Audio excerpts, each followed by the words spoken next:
Milionário acaba precisando de ajuda e recebe da pessoa que ele menos esperava. Prepare-se, essa história vai te surpreender. Bem-vindos ao canal Contos da Alma. Se inscreva, deixe um like e comente de qual cidade está assistindo essa história. Jorge Bragança, aos 60 anos, era a personificação do sucesso, pelo menos aos olhos do mundo. Seu nome era sinônimo de poder, suas decisões moviam mercados, e sua fortuna era medida em bilhões. De sua cobertura luxuosa, no topo de um dos edifícios mais imponentes da cidade, ele observava o mundo lá embaixo como um deus intocável. A vista panorâmica, que abraçava a metrópole em toda a sua grandiosidade, era um lembrete constante de sua posição inabalável.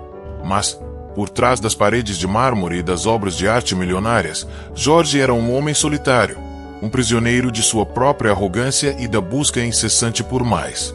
Sua rotina era um ciclo monótono de reuniões, análises financeiras e a busca por novos investimentos. Não havia espaço para amigos, família ou hobbies. As relações humanas eram vistas como meras transações, e a lealdade, uma moeda de troca. Ele acreditava que o dinheiro era a única chave para a felicidade, e que as pessoas, em sua maioria, eram descartáveis. Seu único contato regular com o mundo exterior era o Dr. Elias Costa, seu médico particular, um homem de 55 anos, que tentava, em vão, alertá-lo sobre os perigos de seu estilo de vida e a importância de cuidar da saúde. Jorge nunca se preocupou em aprender o nome dos funcionários de seu vasto império. Para ele, eram apenas peças em um tabuleiro, sem rosto, sem voz. E Lúcia Silva, uma mulher de 35 anos, era uma dessas peças. Faxineira do prédio comercial de Jorge, Lúcia começava seu dia muito antes do sol nascer, em um pequeno apartamento na periferia da cidade. Sua casa, simples e aconchegante, era um contraste gritante com a frieza da cobertura de Jorge. Ali, ela cuidava de Dona Clara, sua vizinha de 70 anos, uma figura materna que a havia acolhido quando Lúcia chegou à cidade, anos atrás. Lúcia era a personificação da resiliência. Apesar das dificuldades financeiras e da rotina exaustiva, ela mantinha um sorriso no rosto e uma fé inabalável na bondade humana. Seus dias eram preenchidos com o cheiro de produtos de limpeza, o barulho dos aspiradores e a solidão dos corredores vazios do prédio comercial. Ela via Jorge de longe, uma figura imponente que passava apressado, sem nunca notar sua presença. Para Lúcia, Jorge era o homem do último andar, o dono de tudo, uma figura distante e inacessível. Ela não nutria raiva ou ressentimento, apenas uma certa pena por sua solidão, que ela, em sua simplicidade, conseguia perceber mesmo à distância. Enquanto Jorge acumulava riquezas e se isolava em seu mundo de poder, Lúcia acumulava experiência e se conectava com as pessoas ao seu redor. Ela estudava à noite, sonhando em concluir o ensino médio e dar uma vida melhor para sua família. Seus sonhos eram simples, mas grandiosos: ter uma casa própria, ver Dona Clara com saúde e poder ajudar sua comunidade. Ela encontrava alegria nas pequenas coisas: um sorriso de Dona Clara, um bom dia de um colega de trabalho, o cheiro de café fresco pela manhã. Os mundos de Jorge e Lúcia eram paralelos, separados por um abismo de riqueza e status. Ele, no topo da pirâmide, cercado por bens materiais, mas vazio por dentro. Ela, na base, com pouco, mas rica em espírito e em conexões humanas.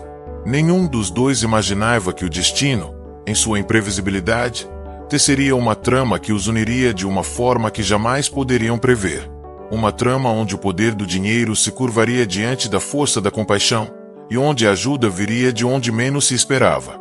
O império de Jorge Bragança, construído sobre décadas de trabalho árduo e uma visão implacável, começou a mostrar rachaduras.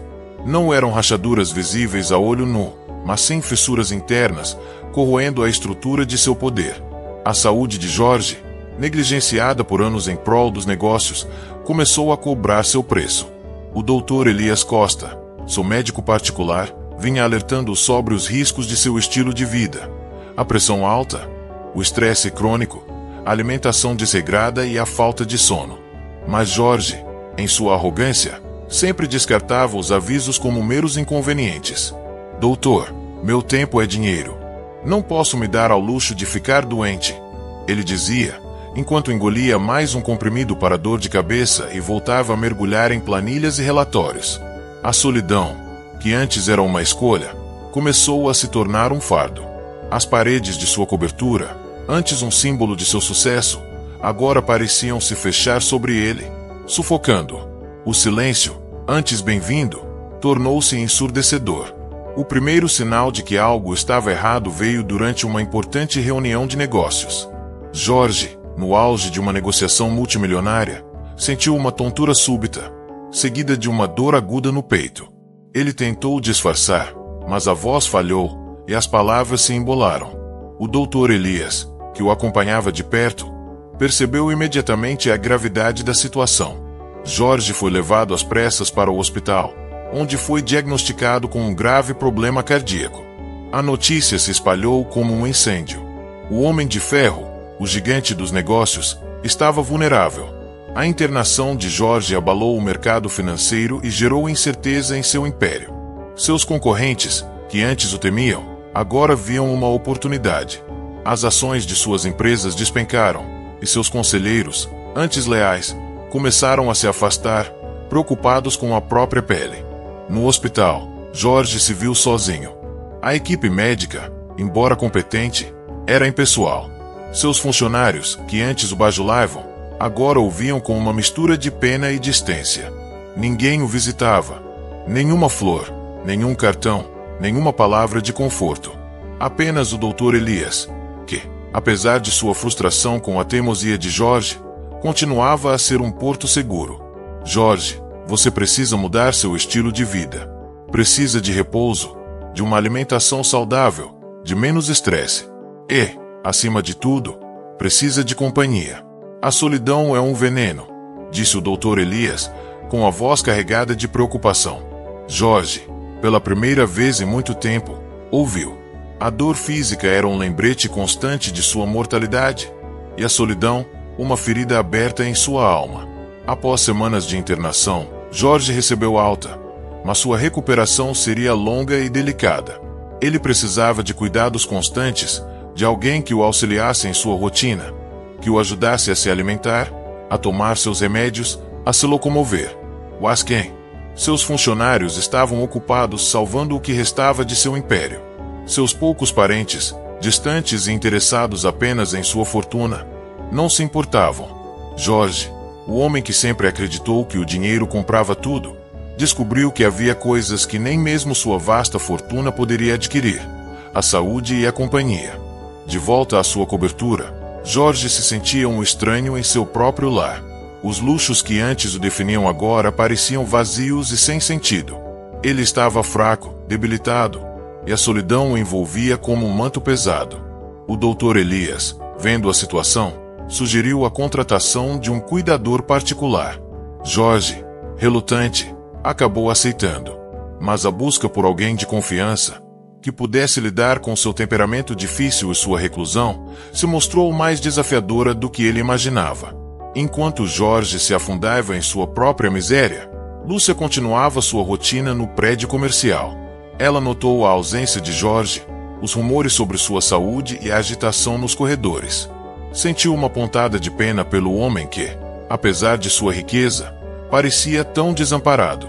Lúcia, em sua simplicidade, acreditava que todos, independentemente de sua posição social, mereciam compaixão e ajuda quando precisavam. Mal sabia ela que o destino estava prestes a cruzar seus caminhos de uma forma que mudaria a vida de ambos para sempre. Os dias se arrastavam para Jorge Bragança em sua cobertura. A grandiosidade do apartamento, antes motivo de orgulho, agora parecia zombar de sua fragilidade.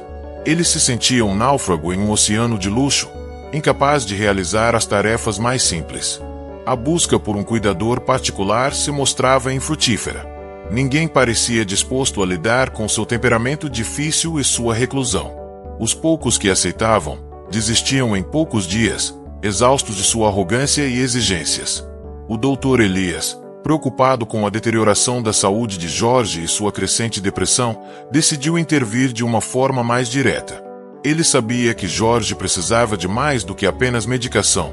Precisava de um toque humano, de alguém que o visse além de sua fortuna e de seu mau humor.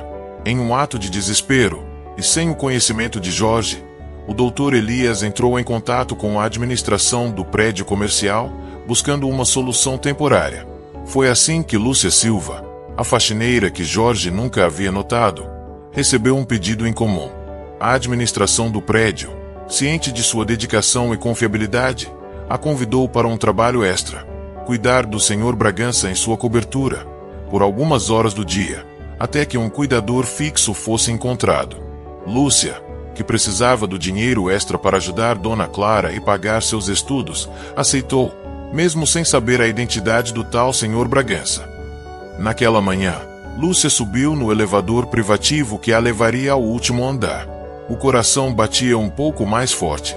Ela já havia limpado o escritório de Jorge muitas vezes, mas nunca havia estado em sua residência. Ao chegar, foi recebida por uma enfermeira que explicou a situação de Jorge e as tarefas que ela deveria desempenhar. Lúcia assentiu, atenta a cada detalhe. Ao entrar na sala, Lúcia viu Jorge sentado em uma poltrona, olhando para a cidade através da imensa janela. Ele estava pálido, magro, com os cabelos desgrenhados e um olhar perdido. Não era o Jorge imponente que ela via de longe no prédio comercial. Era um homem quebrado, vulnerável, quase irreconhecível.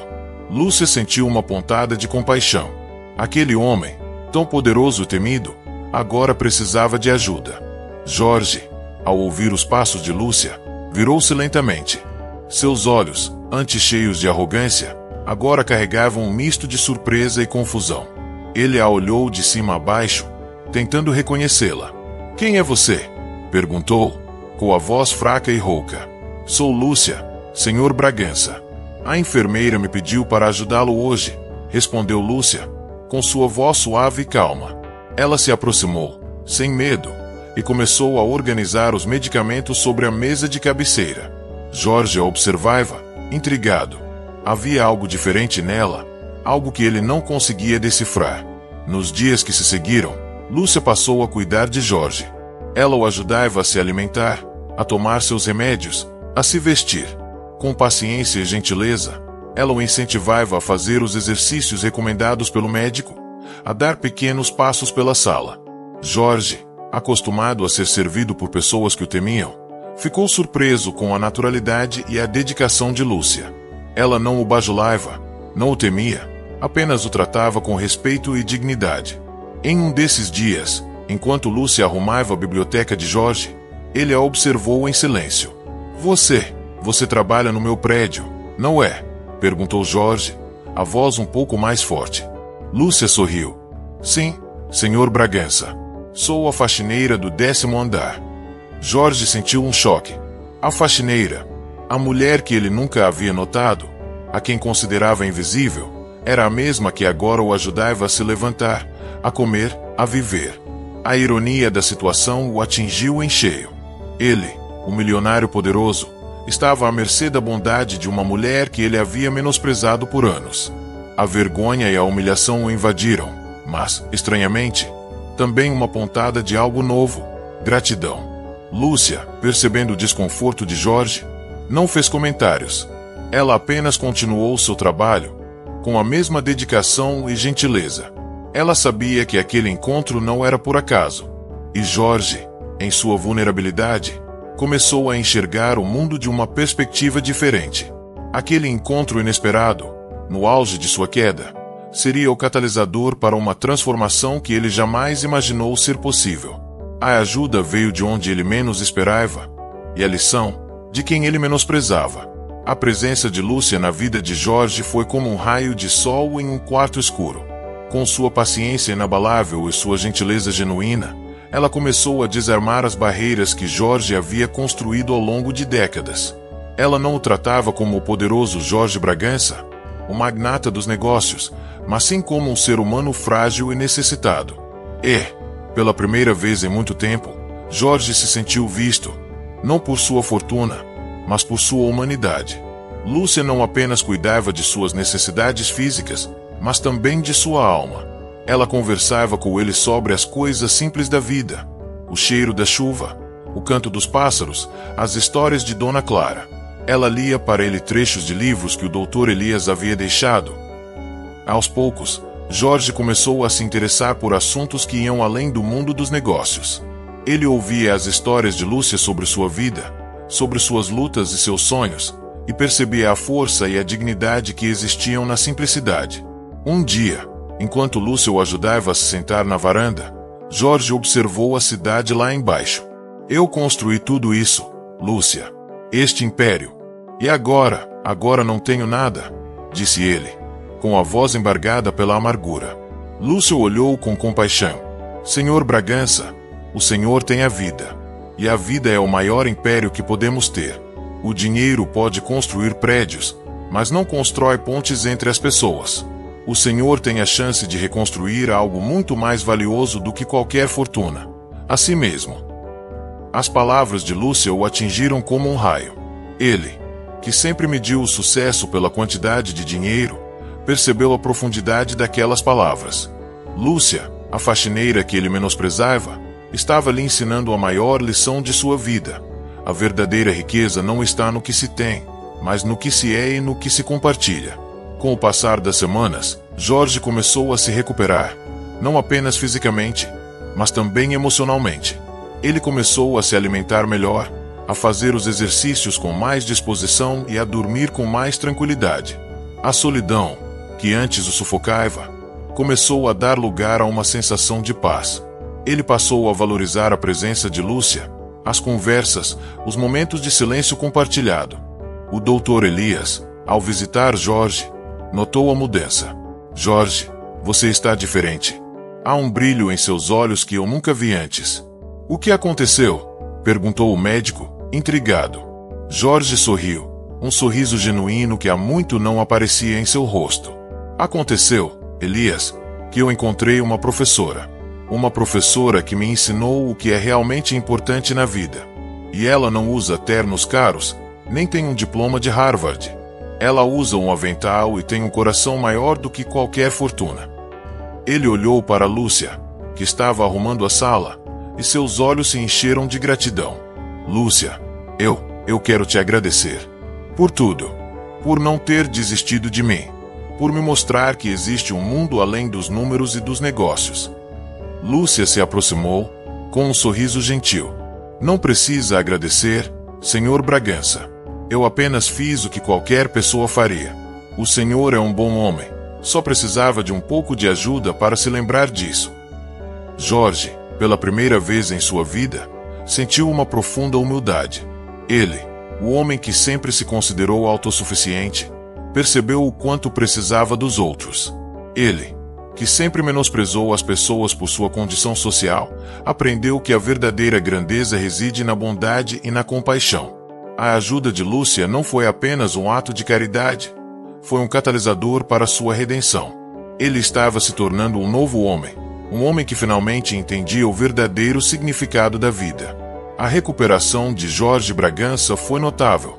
Não apenas sua saúde física melhorou drasticamente, mas sua perspectiva de vida foi completamente transformada. Ele, que antes vivia isolado em sua torre de marfim, começou a se reconectar com o mundo. Sua arrogância deu lugar à humildade, sua frieza à compaixão. A solidão, que antes era sua única companhia, foi substituída por um desejo genuíno de se conectar com as pessoas. Jorge, com a ajuda de Lúcia, começou a dar pequenos passos para fora de sua cobertura. Primeiro, caminhadas no parque, onde ele observava as crianças brincando e os idosos conversando. Depois, visitas a instituições de caridade, onde ele via de perto a realidade de pessoas que, como Lúcia, enfrentavam desafios diários com dignidade e resiliência. Ele, que antes doava milhões para dedução de impostos, agora doava seu tempo, sua atenção e seu coração. Sua empresa, que havia sofrido um grande abalo com sua doença, começou a se reerguer, mas com uma nova filosofia. Jorge, agora de volta ao comando, implementou programas de responsabilidade social, valorização dos funcionários e investimentos em projetos sustentáveis. Ele se tornou um líder inspirador, não apenas por sua inteligência nos negócios, mas por sua humanidade. Os funcionários, antes temerosos, agora ouviam com respeito e admiração. Lúcia, por sua vez, continuou sendo uma parte essencial da vida de Jorge. Ele a incentivou a concluir seus estudos, oferecendo todo o apoio necessário. Lúcia, com o diploma em mãos, foi promovida a um cargo de gerência na empresa de Jorge, onde pôde aplicar sua empatia e sua visão humana para criar um ambiente de trabalho mais justo e acolhedor. Ela também pôde realizar seu sonho de ter uma casa própria e de cuidar de Dona Clara com mais conforto. Um dia, Jorge convocou uma coletiva de imprensa. O mundo dos negócios estava curioso para saber sobre sua recuperação e os novos rumos de seu império. Jorge, com Lúcia ao seu lado, surpreendeu a todos. Ele não falou sobre lucros, nem sobre novas aquisições. Ele falou sobre sua jornada, sobre a doença que o levou ao fundo do poço e sobre a pessoa que o ajudou a se reerguer. Eu, Jorge Bragança, o homem que sempre acreditou que o dinheiro era tudo, descobri que estava errado. Eu estava doente, sozinho e perdido. E quem me estendeu a mão, quem me mostrou o verdadeiro valor da vida, foi Lúcia Silva, uma mulher que eu, em minha arrogância, nunca havia notado. Ela me ensinou que a verdadeira riqueza não está nas contas bancárias, mas na compaixão, na humildade e na capacidade de amar o próximo. As palavras de Jorge ecoaram pelo mundo, inspirando milhões. Ele se tornou um exemplo de redenção, um milionário que encontrou a verdadeira riqueza na simplicidade e na bondade. Lúcia, antes uma figura invisível, tornou-se um símbolo de esperança e de que a bondade, por mais simples que seja, pode transformar vidas. O Dr. Elias, ao ver Jorge e Lúcia juntos, sorriu. Seu paciente havia encontrado a cura, não nos remédios, mas no amor e na conexão humana. Dona Clara, em sua pequena casa, recebia visitas de Jorge, que vinha tomar um café e ouvir suas histórias. A vida de Jorge Bragança, antes um monumento à solidão, tornou-se um legado de compaixão, um testemunho de que a ajuda pode vir de onde menos se espera, e que a verdadeira grandeza reside na capacidade de reconhecer o valor em cada ser humano, independentemente de sua posição social. E assim, a história do milionário que encontrou a redenção nas mãos de quem ele menosprezava se tornou uma lenda. Um lembrete eterno de que a humanidade é a maior de todas as fortunas.